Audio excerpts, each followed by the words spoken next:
HTV Urdu, एक नई सुबह का आगाज। आदाब नाजरीन, STV उर्दू पर आज की खास खबरों के साथ मैं नफीस अंजुम। आइए नजर डालते हैं सबसे पहले सुर्खियों पर। 65% रिजर्वेशन को लेकर RJD का जबरदस्त एहतजाज। आज NGA हुकूमत की रिजर्वेशन पॉलिसियों की होगी शदीद मुखालफत। नेपाल के सरहदी इलाके से बरसों से मफरूर चल रहा मुजरिम हुआ गिरफ्तार मुजरिम निस्फ दर्जन मुकदमात में है मुलजिम। मशरकी चंपारण जिले में भी सर्दी और धुंध का असर अब आने लगा है नजर। सुबह हो शाम के औकात में घनी धुंध के बायस गाड़ियों की रफ्तार हुई कम। सोशल मीडिया पर असलहा वायरल होने पर नौजवान को असलहा समेत किया गिरफ्तार। देसी साख्ता पिस्तौल, कारतूस और मोटरसाइकिल भी की गई बरामद।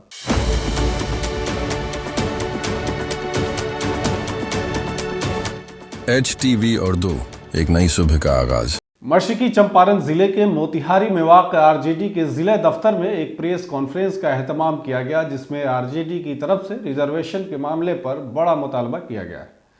इसके साथ ही 65% रिजर्वेशन को लेकर 28 नवंबर को जिला हेडक्वार्टर पर एहतजाज करने का ऐलान किया गया है।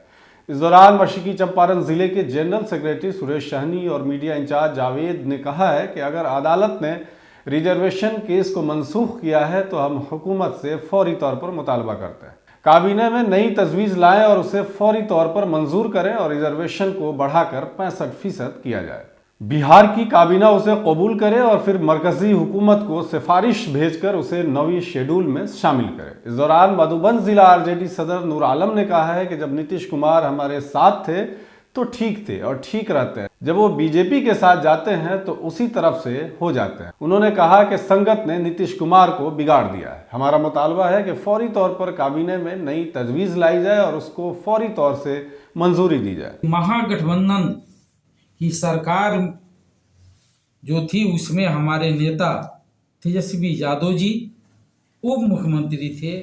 उस समय जातीय जनगणना जातीय गणना जो कराया गया उस पर 500 करोड़ रुपया खर्च करके जातीय गणना कराया गया और उस जातीय गणना के आधार पर आरक्षण के दायरा को बढ़ाकर 65% किया गया। नीतीश जी उस समय मुख्यमंत्री थे और ये किए, लेकिन आज भारतीय जनता पार्टी के साथ चले गए हैं और भारतीय जनता पार्टी के इशारे पर वो इस 65% आरक्षण को लागू करने में आनाकानी कर रहे हैं।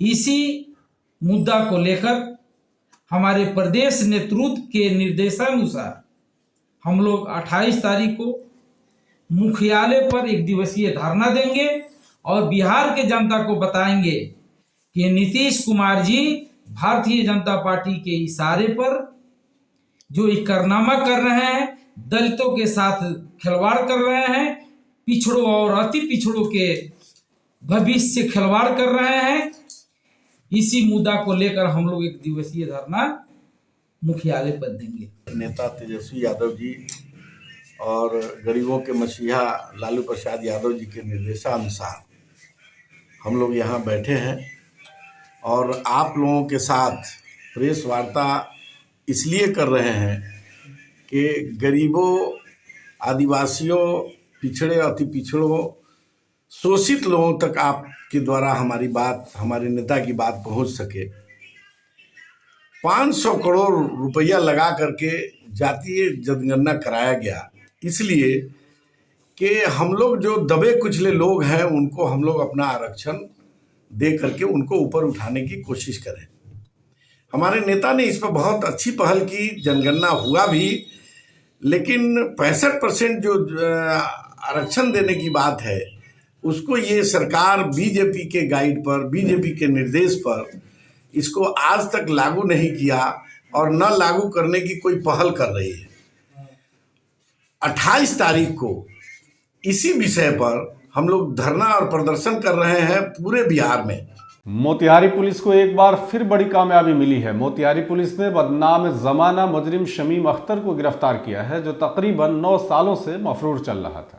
खुफिया इत्तला की बुनियाद पर पुलिस सुपरिटेंडेंट स्वर्ण प्रभात की हिदायत पर सब डिविजनल पुलिस ऑफिसर की क़यादत में रक्सौल और ढाका पुलिस स्टेशनों ने छापे मारकर 3 मुकदमात में मतलूब मुजरिम शमीम अख्तर को गिरफ्तार कर लिया है।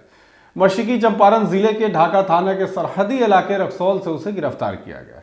शमीम अख्तर की जानिब से लड़की को ज़बरदस्ती नशावर और इंजेक्शन देकर मजहब तब्दील कराने और फिर तहखाने में कैद करके उसके साथ ज्यादती का मामला सामने आया। मुलजिम के ऊपर लड़की के पूरे खानदान के कत्ल का भी इल्ज़ाम है। पुलिस को खुफिया इत्तला मिली थी कि शमीम किसी जगह पर छिपा हुआ है, जिसके बाद एसपी स्वर्ण प्रभात की हिदायत पर पुलिस हरकत में आई और शमीम अख्तर को गिरफ्तार कर लिया। जानकारी देते हुए खुद एसपी स्वर्ण प्रभात ने बताया कि पुलिस ने शमीम अख्तर नामी मुलजिम को गिरफ्तार किया है, जो 9 सालों से कई मुकदमात में मफरूर चल रहा था। बताया गया है कि गिरफ्तार मुलजिम निस्फ दर्जन के करीब मुकदमात में मफरूर था। 9 वर्ष से फरार चल रहे कुख्यात अपराधी शमीम अख्तर को ढाका थाना के द्वारा गिरफ्तार किया गया है। और ये जो अपराधी है, इस पे करीब दर्जनों केस हैं और ये करीब 3 केसेज में फरार चल रहा था 9 वर्षों से। और इन तीनों केसेज में पुलिस के द्वारा कुर्की जब्ती की कार्रवाई भी की गई थी। और इस पर जो केसेज हैं उसमें अपहरण के केसेज हैं, बलात्कार के केसेज हैं और कई अपहरण और धोखाधड़ी के भी केसेज इस पर दर्ज है। इसको गिरफ्तार कर शमीम अख्तर को अन्य न्यायालय में अग्रसारित किया जा रहा है। सर्दी और धुंध का असर अब मशरकी चंपारण जिले में भी खूब देखा जा रहा है। मोतिहारी में रोजाना हजारों छोटी बड़ी गाड़ियां आती जाती रहती हैं। धुंध के बाहस हद निगाह कम होने से गाड़ियों की रफ्तार कम हो गई है। पहाड़ों पर बर्फबारी बढ़ने के साथ साथ इलाकों में भी इसका असर अब देखा जाने लगा। घनी धुंध के बाद ड्राइवरों को मुश्किलात का सामना करना पड़ रहा है। धुंध के बाद हद निगाह मुतासिर हुई है। इससे न सिर्फ गाड़ियों की रफ्तार मुतासिर हो रही है, बल्कि अब इस धुंध ने जिंदगी के रफ्तार को भी मुतासिर करना शुरू कर दिया है। सड़कों पर धुंध और सर्दी भी बढ़ गई है। सर्दी के बाद लोग घरों में छिपे हुए हैं। वहीं मुसाफिर रविंद्र सहनी, बाबर अली, शमशाद आलम ने बताया कि इस सड़क पर आए रोज हादसात देखने को मिलते रहते हैं। धुंध ने सड़कों को अपनी लपेट में ले रखा है, जिसके बाद पैदल चलने वालों को भी मुश्किलात में मजीद इजाफा हो गया है। वो अभी तो मतलब ठंडा का मौसम शुरुआत ही है, फिर भी इतना जोर से कुहासा हो रहा है कि एनएच पर गाड़ी की रफ्तार बहुत धीमी हो गई है और आए दिन एक्सीडेंट होता है। अगर बच करके नहीं चला जाए तो आगे वाले गाड़ी में पीछे वाली गाड़ी धक्का मार देगी। इतना कुहासा है मैंने जबरदस्त, क्या कहा जाए अभी कि इतना कि हाँ दिखाई नहीं दे रहा है। एनएच पर लाइनिंग बना हुआ है, उस लाइनिंग के माध्यम से गाड़ी के चालक लोग सावधानी से लेके जा रहे हैं, फिर भी उनको बहुत कठिनाई हो रही है चलाने में। और हम लोग को रोड से इस पार उस पार जाने में भी काफी समय लग रहा है और दोनों तरफ देख करके आदमी सावधानी से जा रहा है, नहीं तो एक्सीडेंट होना ही होना है। मेरा नाम बाबर अली। कहाँ से आ रहे हैं सर? रसकौल से आ रहे हैं। कहाँ जाना है? मोतिहारी जाना है।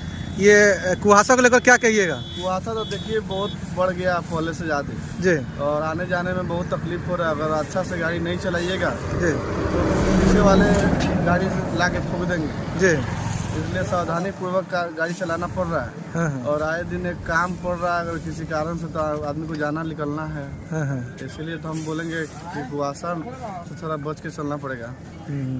शमशाद आलम। कहाँ से आ रहे हैं सर आप? रामगढ़ से आ रहे हैं। कहाँ जाना है? मोतिहारी। कुहासा पर क्या कहिएगा? कुहासा बहुत ज़्यादा है, कहना क्या है जी, खतरा का डर बना रहता है जी, आए दिन एक्सीडेंट हो जाता है जी। अब जाना आना है जरूरी है, तब मुश्किल से किसी तरह जाना ही पड़ता है। ठंडा बहुत ज़्यादा बढ़ गया है और गाड़ी बहुत स्लो चल रहा है, धीमी गति से चल रहा है, बहुत चलना मुश्किल हो रहा है। सोशल मीडिया पर हथियार लहराना लोगों का लगता है अब मशगला बन गया है। मोतिहारी पुलिस भी ऐसे लोगों के खिलाफ कार्रवाई कर रही है जो मुसलसल इस तरह की हरकतें करते हैं। इस सिलसिले में मोतिहारी पुलिस सोशल मीडिया पर गैरकानूनी हथियार के साथ एक तस्वीर वायरल होने की इत्तला मिलने के बाद सुपरिटेंडेंट ऑफ पुलिस की हिदायत पर sub divisional police officer Areraj की क़यादत में फौरी कार्रवाई करते हुए थाना पहाड़पुर में छापे मारकर एक मुलजिम को गिरफ्तार कर लिया गया। वहीं गिरफ्तार नौजवान थाना इलाके के सतह कचहरी टोला गांव का बताया गया है। इसके बाद वायरल तस्वीर में नजर आने वाला देसी साख्ता पिस्तौल, कारतूस और मोटरसाइकिल भी मौके से बरामद किया गया। इस सिलसिले में थाना पहाड़पुर में FIR दर्ज करके मजीद कार्रवाई की जा रही है। 26 नवंबर की रात्रि में एक वीडियो वायरल हुआ जिसमें एक व्यक्ति हथियार लहरा रहा है। इस संबंध में टीम बनाई गई। टीम द्वारा जब सत्यापन किया गया तो जो व्यक्ति है वो पहाड़पुर थाना क्षेत्र का पाया गया, जिस संबंध में पहाड़पुर थाना अध्यक्ष के नेतृत्व में टीम बनाई गई और इनके द्वारा त्वरित रूप से कार्रवाई करते हुए संदीप कुमार पिता ओम प्रकाश शाह सटहा कचहरी टोला के रहने वाले हैं, इनको गिरफ्तार किया गया। इनके पास एक ग्लैमर मोटरसाइकिल बिना नंबर की, एक मोबाइल और इनके निशानदेही पे एक देसी कट्टा और 2 जिंदा गोली बरामद हुई। और इसमें लगातार इनके गिरफ्तारी के बाद और भी इनके मोबाइल का एनालिसिस किया जा रहा है कि अन्य कांडों में इनका क्या संलिप्तता है। और इसमें बरामदगी में एक देसी कट्टा, जिंदा गोली 2, ग्लैमर मोटरसाइकिल बिना नंबर के 1 और मोबाइल 1। टीम द्वारा अच्छा कार्य किया गया। आज के लिए बस इतना ही। तमाम तरह की खबरों और डिबेट्स के लिए जुड़े रहें STV न्यूज़ के साथ।